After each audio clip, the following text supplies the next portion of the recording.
My name is Miranda. I had just signed the final inheritance waiver when everything suddenly shifted, revealing the painful truth right in front of me. Exhausted from months of relentless psychological pressure, I slowly walked out of the heavy oak doors of our family attorney's office.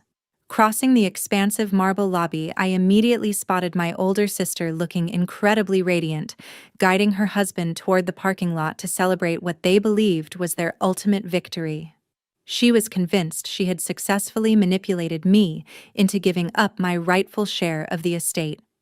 The suffocating silence of that corporate building was suddenly shattered by a harsh ringtone coming from her designer handbag. The abrupt sound signaled an urgent call she clearly never expected at such a triumphant moment. She casually answered on speaker, expecting a congratulatory message from her lawyer. "Has she signed yet? Don't let her sign anything. Stop it immediately," the frantic voice shouted. The panic in her private lawyer's voice blasted through the speaker loud enough for everyone in the lobby to hear. He was practically screaming to cancel the legally binding agreement we had just signed moments earlier. He had just discovered a critical hidden clause that would completely destroy her plan. The moment those words hit, the arrogant smile on my sister's face vanished. Her entire body froze in shock as she stood there in complete silence. True growth means setting firm boundaries even when it requires walking away from toxic family dynamics. What would you do if your own family tried to manipulate you like this? Share your thoughts below and tell me where you're watching from today. 1 year ago, my peaceful existence in Bellevue turned completely upside down when the doctor officially diagnosed my father with a terminal illness requiring intensive, round-the-clock medical care. The severity of his condition meant our childhood home had to be rapidly transformed into a makeshift hospice facility, equipped with oxygen tanks and specialized monitoring machines to keep Dad as comfortable as possible. The moment the oncologist explained the harsh reality of the required daily treatment plan, my sister Denise immediately started checking her phone while muttering about critical client meetings she could not afford to reschedule. She quickly established a convenient pattern of claiming her entrepreneurial ventures, demanded her constant physical presence across town, effectively excusing herself from any hands-on caregiving duties. Her husband followed her lead seamlessly by finding ways to criticize the situation without ever offering any constructive solutions. My brother-in-law Seth developed a frustrating habit of hovering over the kitchen table to scrutinize the itemized medical invoices arriving in the Daily Mail. He would loudly complain about how those expensive palliative treatments were rapidly draining the shared family savings account. Are we really going to spend thousands of dollars on treatments that merely prolong the inevitable, instead of focusing on our long-term financial security? Seth would bluntly ask while carelessly tossing the overdue notices back onto the kitchen counter. He always voiced his harsh opinions regarding the financial burden, yet he never actually offered a single penny from his own pocket to help cover those overwhelming costs. While they dodged any practical involvement in his care regimen, I was forced to completely restructure my existence around his strict medication schedule. I spent my nights illuminated by the harsh glow of my laptop screen, working remotely on complex data analysis projects until 3 in the morning, just to keep my career afloat. Every dollar I earned through those exhausting late-night shifts went directly toward maintaining the specialized nursing support required during the daytime hours. When the insurance company inevitably denied coverage for vital prescription medications, I silently pulled out my personal credit cards at the pharmacy to settle the towering balances. Denise and Seth only graced us with their presence during brief weekend visits that felt much more like staged photo opportunities than actual family bonding moments. They would stroll into the living room holding expensive coffees before positioning themselves next to his medical bed to capture the perfect angle for their social media followers. Once they secured enough digital proof to maintain their carefully crafted public image of a devoted family bravely facing a tragedy together, they would invent another sudden business emergency requiring their immediate departure within 20 minutes of arriving. As the relentless medical expenses slowly consumed whatever liquid assets our family had left in reserve, Denise utilized clever manipulative logic to ensure her anticipated share of the inheritance remained untouched. Whenever the topic of liquidating mutual funds arose to cover the mounting medical debt, she immediately shut the conversation down by insisting we needed to protect those specific investments to honor his lifelong legacy. We cannot liquidate the real estate portfolio because he spent his entire youth building that foundation for us. She would argue with a feigned look of deep concern. She expertly twisted the narrative to make it sound like preserving the estate was an act of profound respect rather than a selfish strategy to safeguard her own future wealth. My primary focus remained solely on keeping him as comfortable as possible during his final months, instead of arguing over financial disparities with people lacking basic empathy. I chose to swallow my growing resentment to avoid causing unnecessary stress in his presence during such a vulnerable period. Unfortunately, my persistent silence and willingness to shoulder the heavy financial burden alone inadvertently taught them a dangerous lesson. They gradually began treating my personal monetary sacrifices as an expected obligation requiring absolutely no repayment. This unchecked presumption laid the perfect psychological groundwork for the massive deception they were quietly preparing to execute once his heartbeat finally stopped. 3 months later, Dad took his final breath, leaving me with an overwhelming emptiness and providing them with the perfect opportunity to execute their cold calculations. Before the last few guests had even managed to exit the reception hall following the memorial service, Denise cornered me in the dining room with a thick manila folder clutched tightly in her hands. She did not bother offering any comforting words before immediately pulling out several printed spreadsheets and official-looking documents that she claimed were urgently mailed from the county tax assessor.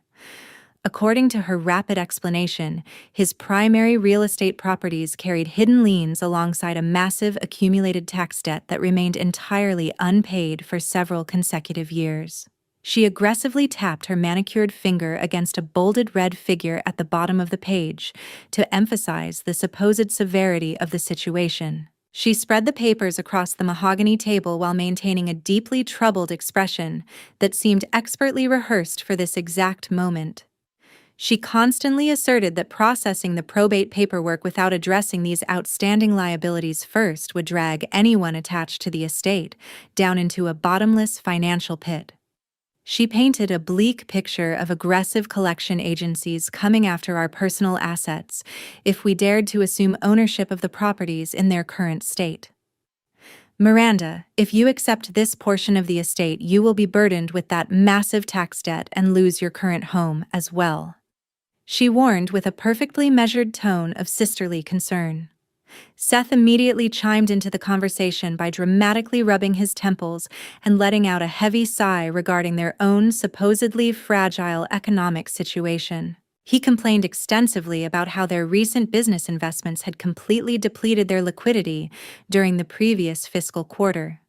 Despite their alleged financial struggles, he insisted they were willing to take out a high-interest personal loan to shoulder this disastrous burden solely to protect my future credit score.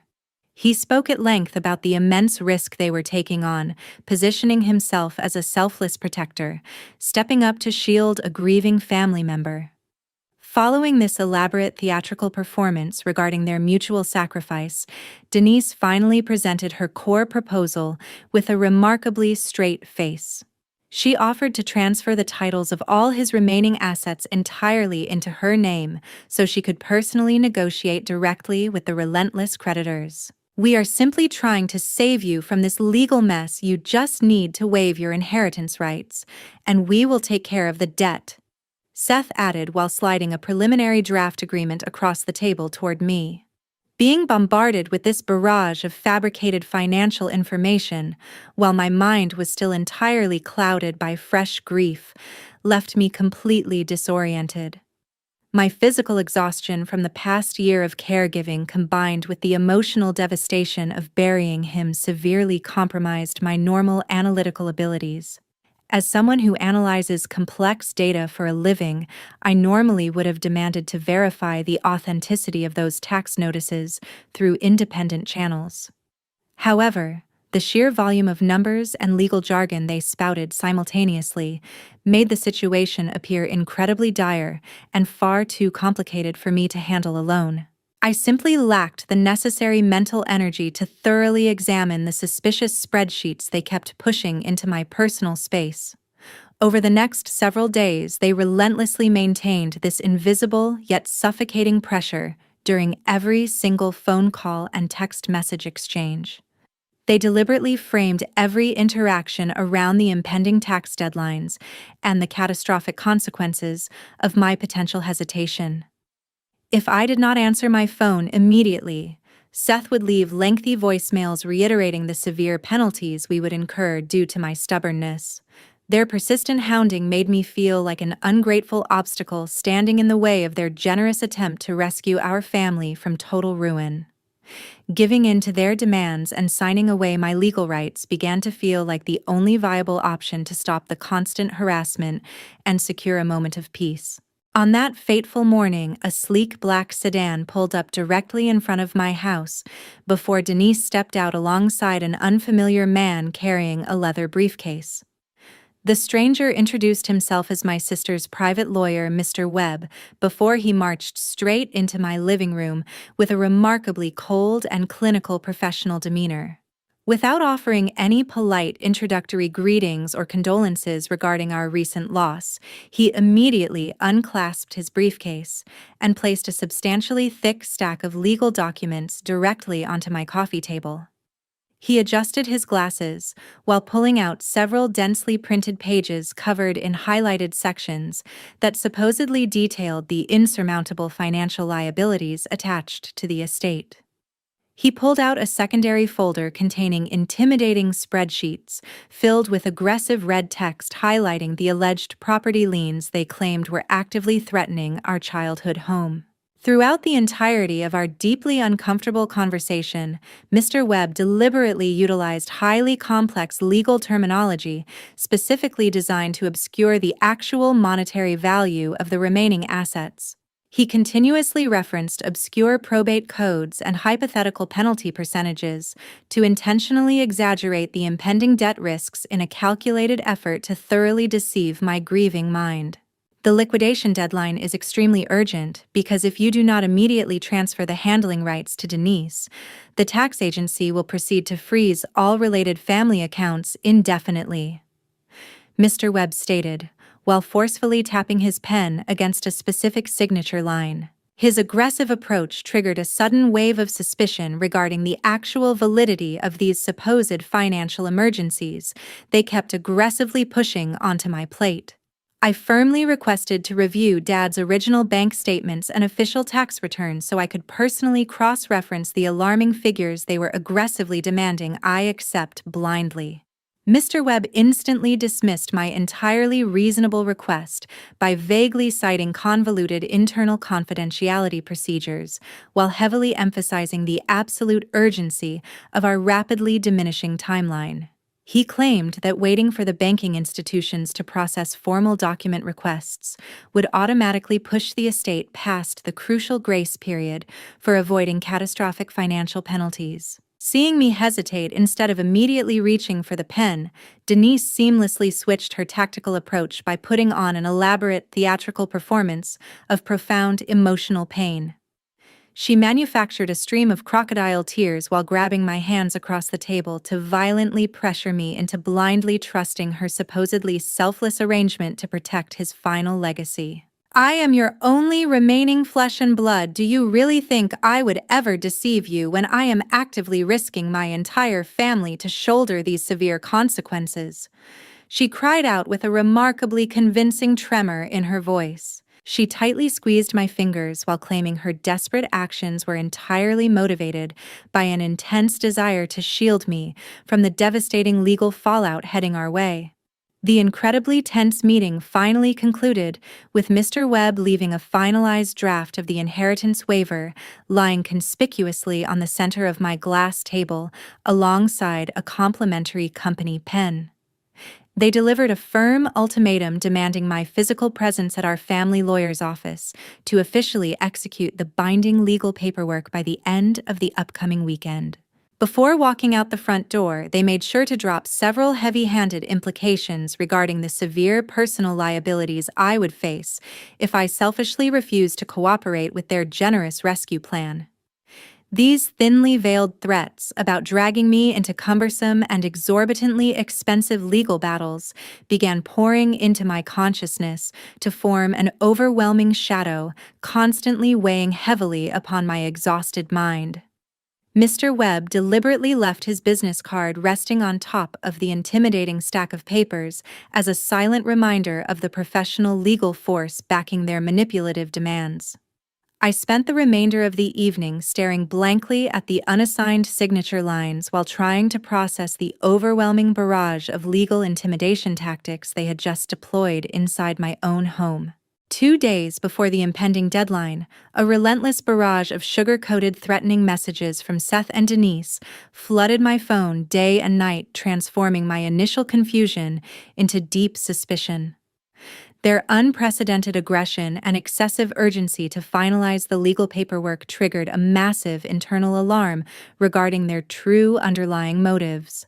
I finally realized an incredibly terrible secret was actively being concealed behind their elaborate performance of undertaking a noble familial sacrifice to protect my financial future. The constant pressure tactics they utilized completely backfired by forcing me to evaluate the entire situation through a logical lens rather than an emotional one. I decided to bring the intimidating stack of legal documents straight to my best friend Sarah, seeking an objective outside perspective regarding the suspicious demands. She was the only person capable of helping me maintain my composure while we systematically analyzed the glaring inconsistencies buried within the complicated financial spreadsheets. After noticing several mathematical discrepancies regarding the alleged property liens, she strongly advised me to proactively gather undeniable evidence to protect myself against their predatory behavior. Listening to her highly practical advice, I immediately visited a specialized electronics store located down the street to purchase a high-quality micro-voice recording device. I spent several minutes carefully securing the tiny piece of equipment deep underneath the interior fabric lining of the leather purse I carried with me everywhere. I conducted a few test runs inside my vehicle to ensure the sensitive microphone could cleanly pick up conversational audio through the heavy material without emitting any suspicious operational noises. Having regained a substantial amount of my natural confidence, I proactively dialed Denise to propose a final face-to-face meeting before officially executing the mandatory inheritance waiver. I agreed to meet them later that evening at a remarkably quiet private restaurant situated in downtown Bellevue to thoroughly discuss the final estate transfer details. They eagerly accepted the invitation while operating under the arrogant assumption that I was finally surrendering to their relentless psychological warfare out of pure exhaustion.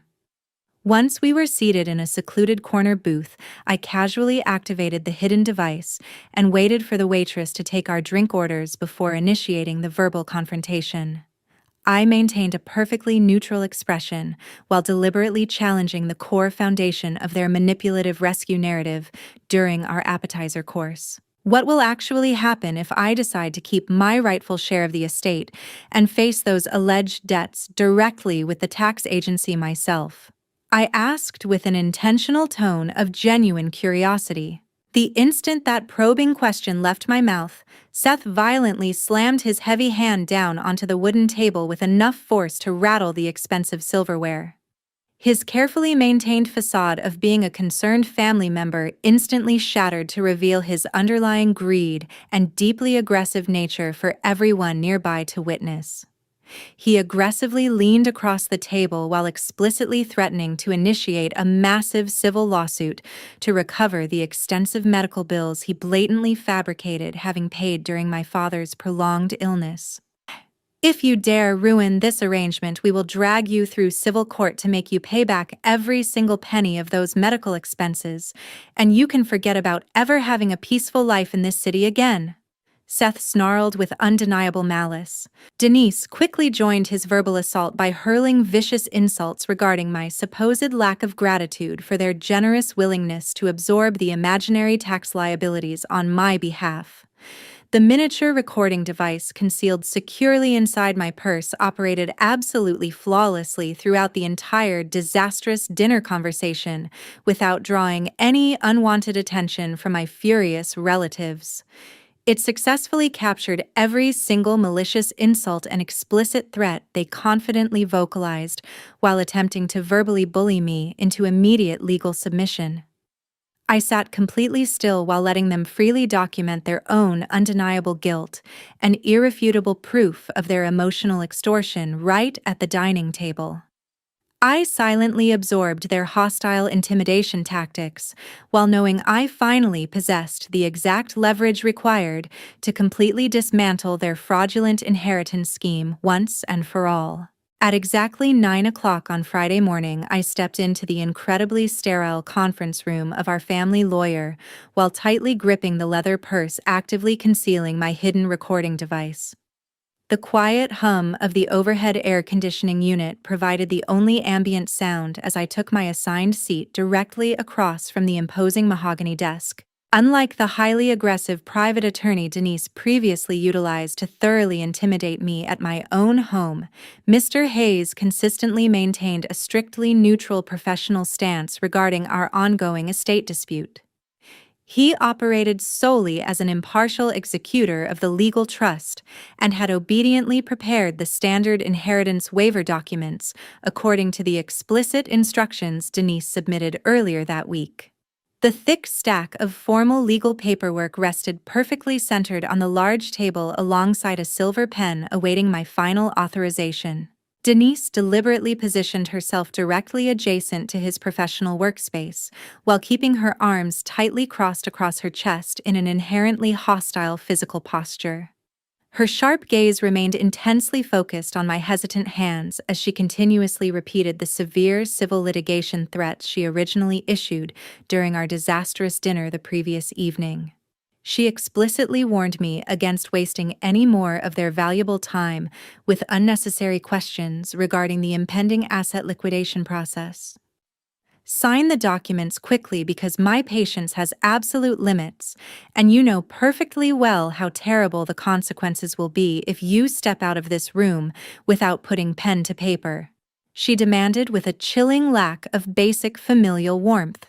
Meanwhile, Seth strategically positioned his imposing physical frame directly in front of the only exit door leading out of the confined corporate conference space. He maintained a deeply challenging facial expression while silently mirroring his wife's crossed arms to establish a highly intimidating physical barrier blocking my potential escape route. His looming presence generated an incredibly suffocating atmosphere of psychological pressure, explicitly designed to force my immediate compliance without allowing any room for further negotiation or legal review. I quietly ensured the miniature microphone safely tucked inside my purse continued actively capturing every single threatening nuance currently echoing throughout the tense professional environment. I intentionally adopted a highly fearful demeanor while turning my attention toward Mr. Hayes to request one final legal clarification regarding the specific circumstances surrounding this heavily coerced transaction. I absolutely needed to clearly document their aggressive, coercive tactics occurring right in front of an impartial legal witness to properly solidify my upcoming legal defense. Are you absolutely certain that if I refuse to sign this document right now, I will have to bear the entirety of those massive tax debts myself, just like Denise stated? I asked the attorney with a deliberately trembling vocal tone. Rather than allowing the neutral attorney to properly explain the actual legal realities of the standard probate process, Denise immediately interjected to aggressively confirm her completely fabricated narrative.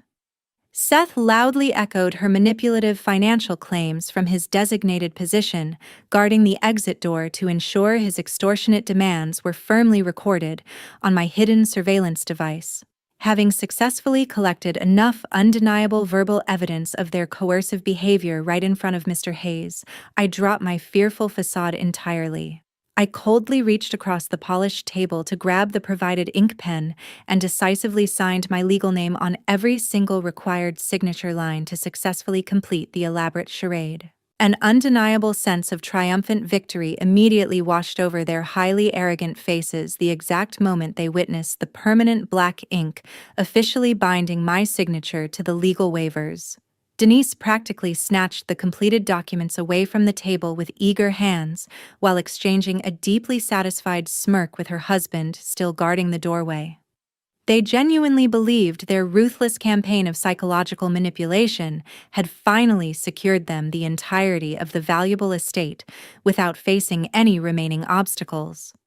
They remained blissfully oblivious to the disastrous reality that the irrefutable audio evidence of their criminal extortion was currently resting perfectly safe inside the handbag clutched tightly in my hands.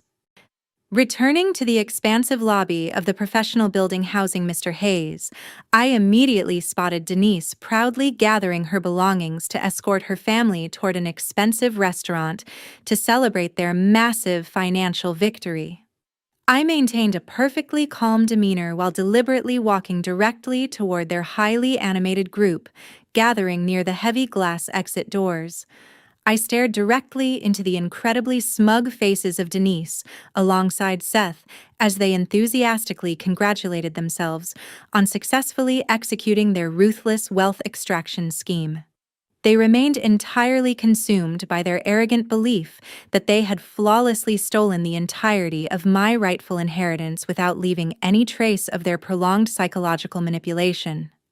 I watched them excitedly discussing their lavish upcoming vacation plans, utilizing the funds they assumed were now safely secured within their personal bank accounts. Right at the exact moment their triumphant laughter echoed the loudest throughout the polished marble reception area, the cell phone securely tucked inside her designer handbag suddenly erupted with an obnoxious ringing sound. She casually pulled the device out while pressing the speakerphone button under the assumption she was receiving a congratulatory message regarding the newly acquired real estate portfolio. The celebratory atmosphere instantly disintegrated when the genuinely panicked voice of Mr. Webb blasted through the digital speaker with enough volume for everyone nearby to hear clearly. "Has she signed the official waiver yet? Please do not let her sign anything under any circumstances whatsoever." The frantic private attorney screamed through the phone connection. He aggressively demanded they immediately halt the binding legal process while frantically explaining how someone had just forwarded an incredibly damaging audio file directly to his primary professional email address. The terrified lawyer explicitly detailed how the original trust document contained a highly confidential penalty clause, specifically designed to permanently disinherit any beneficiary caught utilizing extortion tactics against another family member. Hearing those catastrophic legal warnings pouring out of the device caused the arrogant smirk on Denise to vanish completely as the blood rapidly drained from her suddenly pale face. She slowly shifted her horrified gaze directly toward my completely stoic expression, while her wide eyes silently broadcasted a profound sense of absolute terror. She desperately tried to formulate a coherent response, but her vocal cords completely failed to produce anything more than a pathetic gasping sound. The elaborate secret surrounding my sudden cooperative behavior was finally exposed when I confidently informed them about my digital activities occurring immediately after exiting the formal conference room. I clearly explained how I used those few brief moments alone in the hallway to directly upload the undeniable audio evidence of their blatant extortion to the King County court system database. I ensured they fully understood that their malicious intimidation tactics captured during our disastrous dinner were now permanently securely logged within the official legal records, alongside the forwarded email sent to their own legal counsel. "Did you honestly think I would obediently sign the paperwork so you could steal everything without a fight? Because the cruel threats you issued last night at the restaurant have already been officially recorded by the legal system. Prepare to pay the ultimate price," I stated firmly. I offered absolutely no room for any further negotiation or desperate pleas for mercy regarding the catastrophic situation they had entirely brought upon themselves through their own relentless greed. A suffocating wave of complete panic rapidly consumed both Denise alongside Seth as the devastating reality of their permanently ruined financial future finally crashed down upon their shoulders. They finally realized their ruthless attempts to fraudulently claim the entire family estate had successfully triggered the exact legal mechanism required to completely strip them of their own legitimate inheritance rights forever, leaving behind their sudden, uncontrolled screaming and the total collapse of the exact people who had confidently declared themselves the victors just moments prior. I coldly turned my back to exit the building. I walked straight toward my parked vehicle with a renewed sense of profound clarity, permanently ending my foolish endurance of their toxic manipulation. 3 months after the hidden recording device completely flipped the entire situation inside the formal law office lobby, the final official ruling from the King County Court was permanently issued to all involved parties. The presiding judge thoroughly reviewed the undeniable audio evidence I proactively submitted before decisively declaring my signed inheritance waiver entirely null and void due to the extreme psychological duress involved in the transaction. Following the strict legal guidelines governing the estate alongside the secret anti-coercion clause, deeply embedded within the original trust documents, Denise officially forfeited her entire rightful share of the inheritance through her own blatant extortion attempts. Having permanently lost access to the massive influx of anticipated capital they desperately relied upon to sustain their lavish lifestyle, the severe financial consequences of their prolonged deception immediately caught up with Denise and Seth. Their massive accumulated personal debts quickly overwhelmed their actual monthly income, inevitably leading the major banking institutions to proceed with formal foreclosure protocols regarding their luxury vehicles and primary private residence. Instead of feeling any profound sense of vengeful joy regarding their massive financial collapse, I simply experienced an overwhelming wave of peaceful relief, knowing the relentless emotional manipulation had finally concluded forever. I officially assumed complete legal control over the remaining family assets while simultaneously establishing an absolute non-negotiable boundary by completely severing all forms of communication with my highly deceitful relatives. Deleting their contact information and legally blocking their phone numbers provided a profound sense of absolute closure that allowed me to genuinely begin the complex process of personal healing without their constant toxic interference. I slowly transitioned into a completely independent lifestyle where my personal empathy and financial resources could no longer be actively exploited by the exact people who were traditionally supposed to protect my overall emotional well-being. Rebuilding my entire existence away from their highly toxic influence required a significant amount of deliberate effort, but creating a genuinely peaceful environment completely devoid of calculated deception was absolutely worth enduring the incredibly difficult legal battle. The incredibly tragic downfall of my own sister serves as the ultimate undeniable proof that boundless greed and the ruthless manipulation of immediate family members eventually carry an exceptionally high personal cost. I utilized the successfully protected inherited funds to properly honor my father, while simultaneously investing heavily in my own long-term professional stability, ensuring nobody could ever successfully trap me in a highly vulnerable position of manufactured debt again. Walking away from the exact people who share your biological bloodline is never an easy decision to execute, yet recognizing the fundamental difference between genuine familial love and systematic financial abuse remains absolutely essential for maintaining basic personal self-respect. I completely stopped feeling guilty about prioritizing my own mental health over maintaining a hollow illusion of a perfectly united family that only existed when they required my constant financial sacrifices. The presiding judge also directed severe professional scrutiny toward Mr. Webb for his highly questionable role in facilitating the coercive signing environment, subsequently prompting a formal ethics investigation by the state legal board.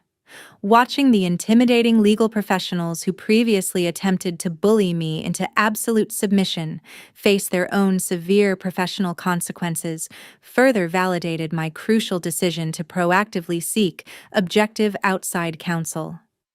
The entire grueling legal ordeal fundamentally transformed my underlying perspective regarding personal vulnerability, teaching me that enduring continuous mistreatment out of a misplaced sense of family loyalty only enables further predatory behavior. Waking up every single morning inside a quiet home, completely free from sudden threatening phone calls or manipulative emotional demands, represents the truest form of victory I could have ever possibly achieved following such a dark period.